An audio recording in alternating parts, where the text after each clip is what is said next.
আরে বাগানটা কেমন যেন ম্যারম্যারে লাগছে। কেন দাদু, সব গাছেই তো ফুল এসেছে। না রে গুলটে, দাদু ঠিক কথাই বলেছে, ফুলের সেই ঝলমলে ব্যাপারটা নেই। কি করা যায় দাদু? সার দিতে হবে বুঝলি, তা তৈরি করতে হবে বাড়িতেই। শোন, তোদের দিদাকে বলবি তরকারির খোসা এখন থেকে একটা গর্তে ফেলতে, আর গোবর জোগাড় করতে হবে। তাহলে গর্তটা খুঁড়ে ফেলি। যাই, ঘর থেকে কোদালটা নিয়ে আসি। গুলটে, আরে গোবর জোগাড় করতে হবে তো, কিভাবে করবি? কেন, যাদের গরু আছে তাদের বাড়ি থেকে চেয়ে আনতে হবে। কি গো, বলি তুমি নাকি পুঁটিকে কোদাল আনতে বলেছো? কেন, আমার ভয় গর্তে লুকোবে? হ্যাঁ? আরে না না, এসব কথা বলতে হয় নাকি? তুমি আমার হৃৎপিণ্ডেশ্বরী, তোমার ভয়ে গর্তে লুকোলে আমি ইলিশ মাছ ভাজা খাবো কি করে বলো তো? হ্যাঁ, এই ওসব আদিকে তো আমায় দেখিও না, নিজের গর্ত নিজে খোঁড়ো। হ্যাঁ, আরে আরে সব কথা শুনে যাও না। শোনো, বেশ খানিকটা গোবর লাগবে বুঝলে, পাড়া প্রতিবেশীরা তো তোমায় ভালোবাসে, তাদের কাছ থেকে যদি আনা যেত তাহলে খুব ভালো হতো। একটু তা তোমার মাথা ভর্তি তো গোবর। হ্যাঁ, তুমি দাও না গো আমায় একটু। এই শোন পুঁটি, এই গোবর টোবর আমি আনতে পারবো না। তোর দাদুর মাথার গোবর দিয়ে চাষ করলে কর, না হলে ঘরে বসে থাক, আমায় চলাস না।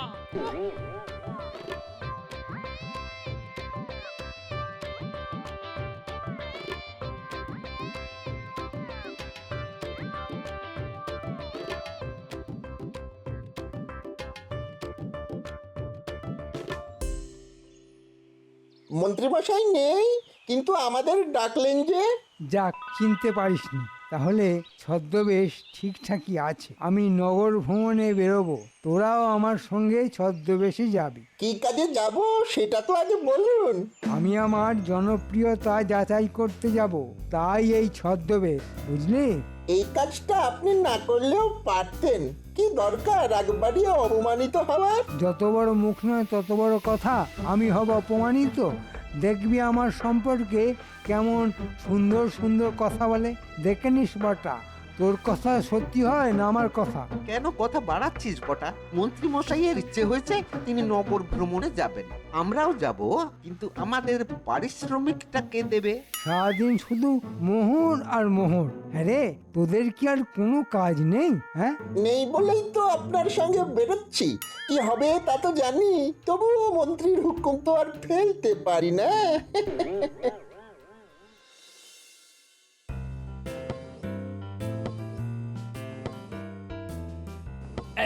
দেখ কি করে কোদাল চালাতে হয়। এবার তোরা পারবি তো? হ্যাঁ হ্যাঁ পারবো, তুমি এবার উঠে এসো তো, হাঁপিয়ে গেছো। আরে হাঁপাবো কি রে, বয়স থাকতে কম মাটি কুপিয়েছি। হ্যাঁ, এখন বয়স হয়ে গেছে তাই এতটা ধকল নিতে পারি না। হ্যাঁ রে, গোবরের ব্যবস্থা কি করলি? হয়ে যাবে, চিন্তা করো না, আমি কালকেই গোবর খুঁজতে বেরোবো। ঠিক আছে ঠিক আছে, তোরা থাকতে আমার আর চিন্তা কিসের রে। আপনাকে খুব চেনা চেনা লাগছে মশাই। আমার তা একেবারেই লাগছে না, আপনাকে তো এখানে আগে কখনো দেখিনি। না না, তা দেখবেন কি করে, আমি তো মাঝে মাঝে এখানে আসি। আসলে কৃষ্ণনগর আমার মাসির বাড়ি। আচ্ছা আচ্ছা, তা এরা আপনার কে হয়? মাস্তুতো ভাই, এরা আমাকে আপনাদের নগর দেখাতে বেরিয়েছে, এই আর কি। তা কেমন লাগছে? খুব সুন্দর। আসলে কি জানেন, একটা রাজ্যের মন্ত্রী যদি বুদ্ধিমান হয়, রাজ্যের চেহারাটাই বদলে যায়। কি বললেন? মন্ত্রী মানে ওই অপগণ্ডটা? জানি না আমাদের মহারাজ এত ভালো আর বুদ্ধিমান হয়েও ওই গাধাটাকে সহ্য করেন কি করে, অথচ রাজার সভায় গোপালের মতো একজন বুদ্ধিমান লোক থাকতেও ওই লোকটাকে কেন যে মন্ত্রী করলো সেটাই তো আমরা বুঝতে পারছি না। তোরা হাসছিস? হ্যাঁ, লোকটা মন্ত্রীকে গাধা বলছে আর তোরা মজা নিচ্ছিস? হ্যাঁ, না না, মন্ত্রীকে গাধা বলায় খুব রাগ হচ্ছে, কিন্তু ওই গোপালকে বুদ্ধিমান বলায় হাসি পেয়ে গেল। গোপালকে আপনারা চেনেন? হ্যাঁ, যে তাকে বুদ্ধিমান বলায় আপনাদের হাসি পেয়ে গেল? শুনেছি লোকটা নাকি ভাঁড়। যা শুনেছেন তা সত্যি নয়, গোপাল হচ্ছে বুদ্ধির পাহাড়।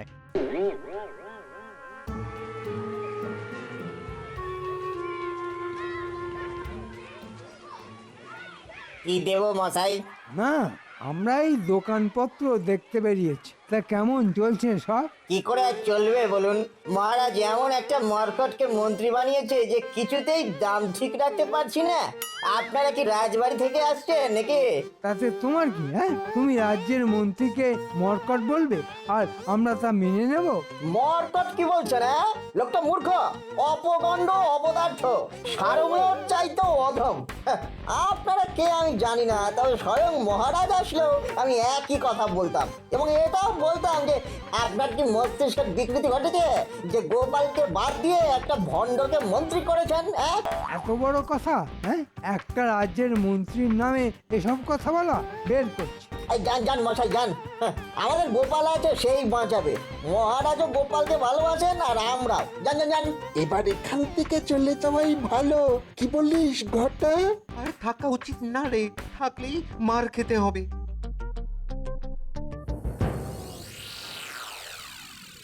গর্ত হয়ে গেল, এবার তরকারির খোসা আর গোবর ঢালতে হবে, তাতে যা সার হবে না, দেখবি কি ফলনই না হবে। হ্যাঁ, দিদা একেবারে তাক খেয়ে যাবে। হয়ে যাবে, তুমি চিন্তা করো না, আমি কালকেই গোবর খুঁজতে বেরোবো। পটি, এটা তুই ভুল বললি। দাদুর কাজে গাফিলতি গোলটা কিন্তু মোটেই সহ্য করতে পারে না।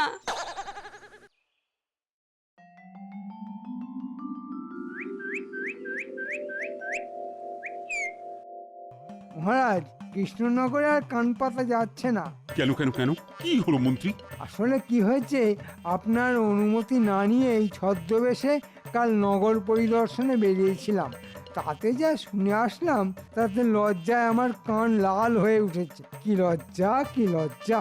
হ্যাঁ, তোমার কান তো আমি দেখছি সবুজ হয়ে আছে, লাল তো নয়। লাল রং লুকাতে সবুজ আবির মেখেছি মহারাজ। এতে হাসির কি আছে? আমার কান লজ্জায় লাল হয়েছিল, আমি তা লুকোতে সবুজ আবির মেখেছি, তাতে অন্যায় কি আছে? মনে হয় সবার বোধহয় সবুজ বর্ণের শ্রীগালের গল্পটা মনে পড়ে গেছে। আমি তোমার মতো মূর্খ নই, ওটা যে নীলবর্ণ শৃগালের গল্প তা আমি জানি। বিজ্ঞানী, তুমি কখনো সবুজ রঙের কান দেখেছো? না মহারাজ, তবে গিরগিটির কান নাকি মাঝে মাঝেই সবুজ হয়ে যায়। ঠিক আছে ঠিক আছে, যা বোঝার বুঝে ফেলেছি।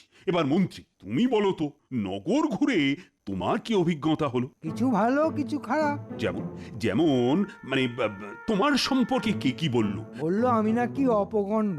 মানে জিজ্ঞেস করেছিলে? আগে হ্যাঁ মহারাজ, ওরা বলল যে অপরের খাবার গান্ডে পিণ্ডে খায় সেই অপগণ্ড। আমি বললাম আমাদের রাজ্যে একজনই আছে যে এই কাজ করে। কে, আপনি তা বুঝতেই পারছেন। আর কি বললো মন্ত্রী? বলল আমি নাকি সারমেয়র চাইতেও খারাপ। মানেটা বুঝলাম না।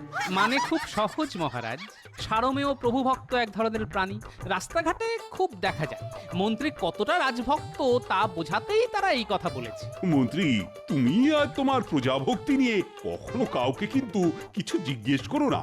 হ্যাঁ, তোমার কথাতেই বোঝা যাচ্ছে গোপাল জনপ্রিয়তায় তোমার চেয়ে অনেক এগিয়ে আছে। দেখো, জনপ্রিয়তা শুধু যাচাই করলে তো হয় না, অর্জন করতে হয়। আর তুমি আজ আমাকে যা যা বললে তার কাউকে বলো না, আমার নাম খারাপ হবে। কথায় বলে না, অতি চালাকের গলায় দড়ি। মন্ত্রীর তাই হয়েছে। আগে কখনো ভেবেছো মহারাজের মন্ত্রী সম্পর্কে এরকম কথা বলার সাহস এই রাজ্যের কারো ছিল? এখন লোকে লুকিয়ে বলছে, এরপর রাজসভায় এসে বলবে। সেটা কি খুব ভালো হবে? দাঁড়ান না বিজ্ঞানী মশাই, যে যার ফাঁদ নিজেই তৈরি করছে। এরপর কি হবে বলুন তো?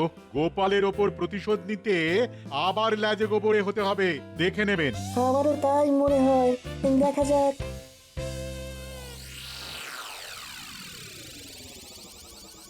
কিরে বর্ধা, শুনলাম তোদের মন্ত্রী মশাইকে নাকি সবাই খুব প্রশংসা করছে। তার বলতে কত সুন্দর সুন্দর কথা বলেছে। এই বটা, সাবধান করে দিচ্ছি, কি বলেছে তা বলবি না, 5 কান হয়ে যাবে। এসব গুপ্ত রাজকার্য সবার শোনার জন্য নয়। কি কি বলছে তা কি আর আমি জানি না? সব জানি।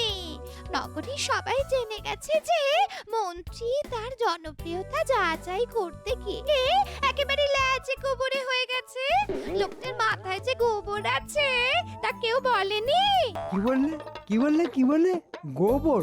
ঘটা ঘটা শোন, এবার একটা জব্বর বুদ্ধি মাথায় এসেছে।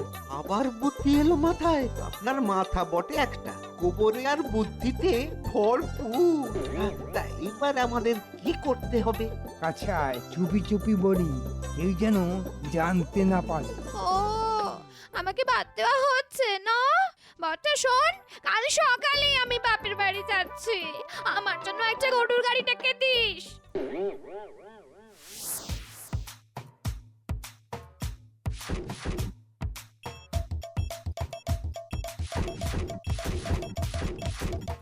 আর একটু তাড়াতাড়ি হাত লাগা, ভোরের আগে এসব গোপালের বাড়ির সামনে জড়ো করতে হবে। হাত লাগা হাত লাগা। আর তাড়াতাড়ি বললেই তো আর হয় না মন্ত্রী মশাই। এই যে গন্ধে প্রাণ যায় আমাদের। আরে আমিও তো হাত লাগিয়েছি। কেউ ভেবেছিল একটা রাজ্যের মন্ত্রী এভাবে গোবর ঘাঁটবে? বুদ্ধি তো আপনার মাথা থেকেই বেরিয়েছে, এখন খেলা সামলাচ্ছি আমরা।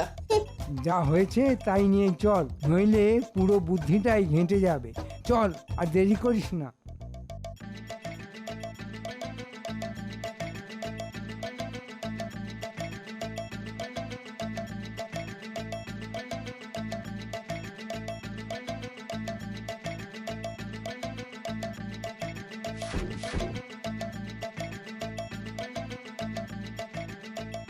ব্যাস, কেল্লা ফতে। এবার গোপাল সম্পর্কে লোকে কি বলে তা রসিয়ে রসিয়ে দেখবো।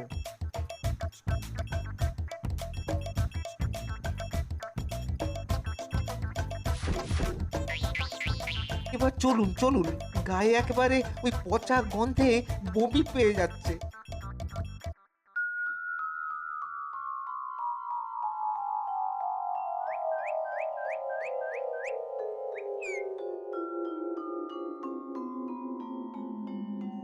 আরে হে কি রে, কি এমন বন্ধু আছে যে মেঘ না চাইতেই জল নিয়ে এলো? পুটি গুলটে, তোদের আর কষ্ট করে গোবর আনতে হবে না রে। এই বড় বড় কথা বলো না, এই গোবর কে পরিষ্কার করবে? হ্যাঁ, আমি পারবো না বলে দিলাম। আরে পরিষ্কার করা কি এমন কঠিন কাজ? কোদাল করে আমাদের সারের গর্তে ফেলে দেবো, তারপর যা সার হবে না দেখে নিও। ছি ছি গোপাল, রাজ্যে কি চলছে? কার এত দুর্মতি হলো যে তোমার বাড়ির সামনে গোবরের পাহাড় ফেলে রাখে? আরে আমার উপকারী করেছে গো, কোথা থেকে গোবর পাবো তাই ভেবে শান্তিতে ঘুমোতেই পারছিলাম না। যাক, একটা চিন্তা দূর হলো। কে এই অপকর্মটা করলো তা বুঝতে পেরেছো কি? মন্ত্রীর কৃপায় এতটুকু বুদ্ধি আমার আছে, যে করেছে সে এর ফল পাবে। দাঁড়াও গোপাল, তুমি এই পাহাড় একা সরাতে পারবে না, আমরাও হাত লাগাচ্ছি। এটা কার কাজ বলতো? কার আবার? মন্ত্রী, দেখ না দাদু কিভাবে প্যাঁচ দেয়।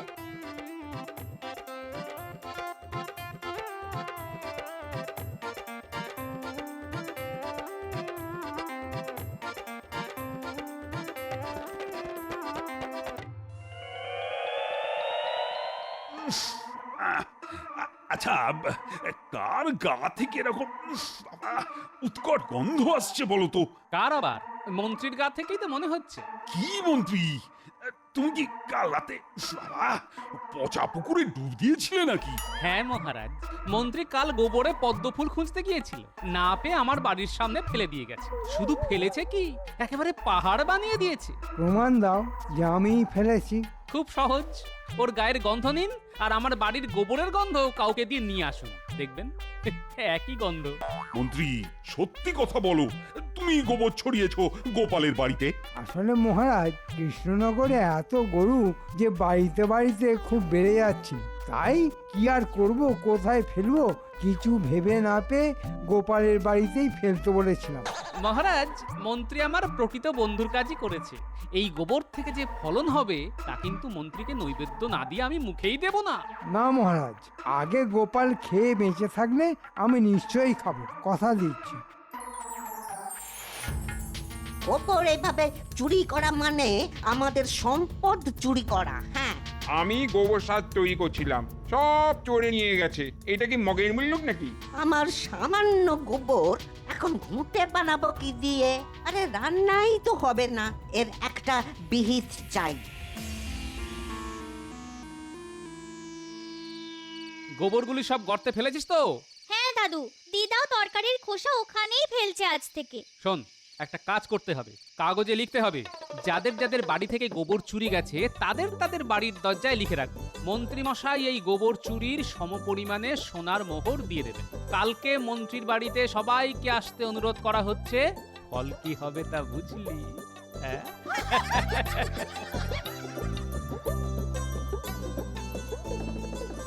একেবারে টাইট খেয়ে যাবে মন্ত্রী।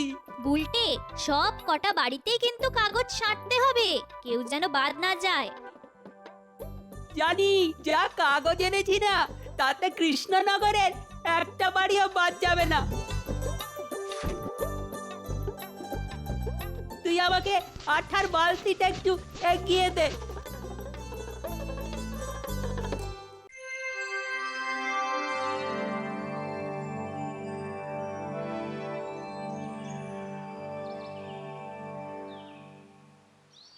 গোবরের বদলে সমপরিমাণ স্বর্ণমুদ্রা বলে কি? কাল আমার বাড়ি থেকেও তো গোবর চুরি গেছে। যাই যাই তাহলে সোনার মোহর নিয়ে আসি। গোবর দিয়ে সোনার মোহর? আহা হা, আগে জানলে আরো গোবর দিয়ে দিতাম। চলো হে, মোহর নিয়ে আসি। দাঁড়াও দাঁড়াও, আমাকে দুটো বস্তা নিয়ে যেতে হবে।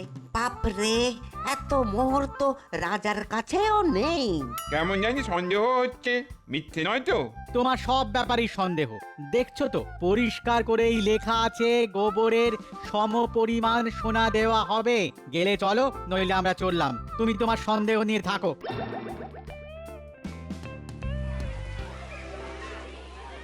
আরে ও মন্ত্রী মশাই, মন্ত্রী মশাই, আরে ও মন্ত্রী মশাই, আর কতক্ষণ দাঁড়িয়ে থাকবো?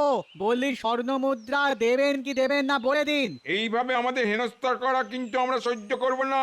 মহারাজের কাছে নালিশ জানাবো। আগে বাইরে আসুন, কথা বলি, তারপর যা করার করব।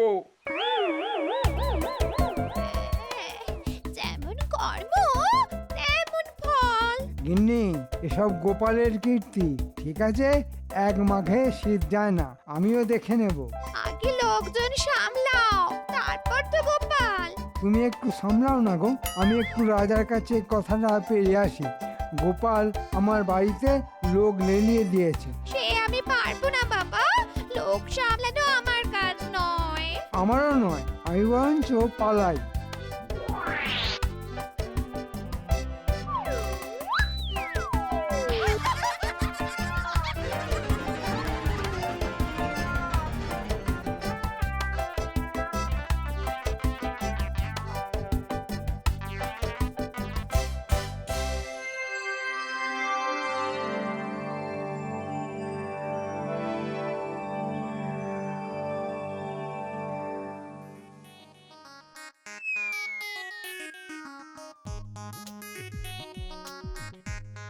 গোপাল আমার সর্বনাশ করে দিয়েছে মহারাজ।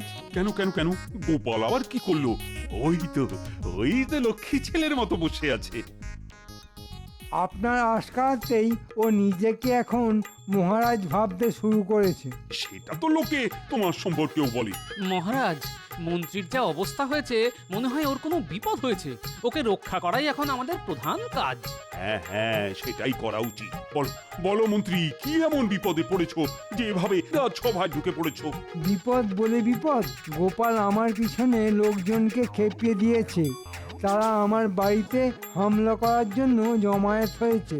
আমি তো ভয়ে পালিয়ে এলাম। হ্যাঁ, এই কথা কি সত্য গোপাল? ব্যাপারটা হলো, আজ নগরের সেই সব বাড়িতে কারা যেন লিখে দিয়ে গেছে মন্ত্রী মশাই তাদের নাকি গোবর চুরির সমপরিমাণ সোনার মোহর দিয়ে দেবে। তাই সবাই বাড়িতে গেছে সোনার মোহর আনতে। এতে আমার কি অপরাধ মহারাজ? মন্ত্রী, তোমায় আমি আগেই বলেছিলাম গোপালের পেছনে লাগতে চেও না। দেখলে তো তার ফল কি হয়। এখন সামলাবে কি করে? দেখো দেখো গোপাল কোনো সাহায্য করতে পারে কিনা। ভাই গোপাল, তুমি আমার ভরসা। এবার বলো কি করে এর প্রতিকার করা যায়। মন্ত্রী মশাই, পথ তোমায় আমি বাতলাতে পারবো না। আসলে ওরা তোমার মুখ থেকেই শুনতে চায় কি করে এসব হলো। আমি কিছুই করলাম না, আর আমাকেই বলতে হবে আমি সব কিছুর জন্য দায়ী। এটা কি খুব ন্যায্য হলো মহারাজ?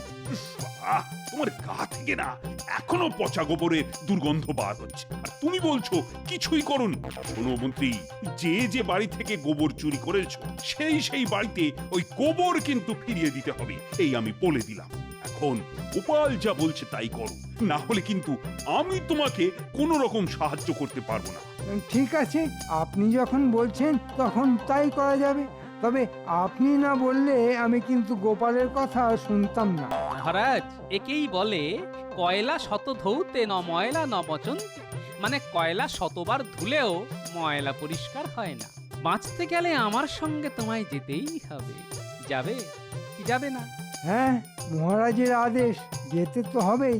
বুঝলে বিজ্ঞানী, রাজা হয়েও না আমি ভয় পাই একমাত্র গোপালকেই।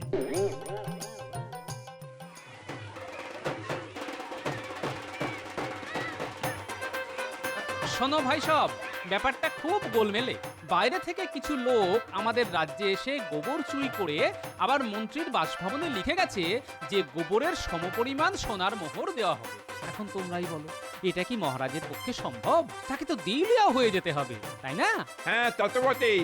মহারাজের দিকটাও তো আমাদের দেখতে হবে। কিন্তু গোপাল, এই মন্ত্রী কিন্তু বড্ড পাজি লোক, একে শাস্তি দিতেই হবে। মহারাজ সেই শাস্তির রায় দিয়েছেন। যার যার বাড়ি থেকে গোবর চুরি গেছে তাদের তাদের বাড়িতে সেই পরিমাণ গোবর ফিরিয়ে দেবেন আমাদের মন্ত্রী মশাই। কি খুশি তো? হ্যাঁ হ্যাঁ, খুব খুশি। আমাদের আমাদের মোহর লাগবে লাগবে না। একেই বলে ধর্মের কল বাতাসে নড়ে। দাদু বলেছেন কর্মফল। মাথায় গোবর, পায়ে গোবর।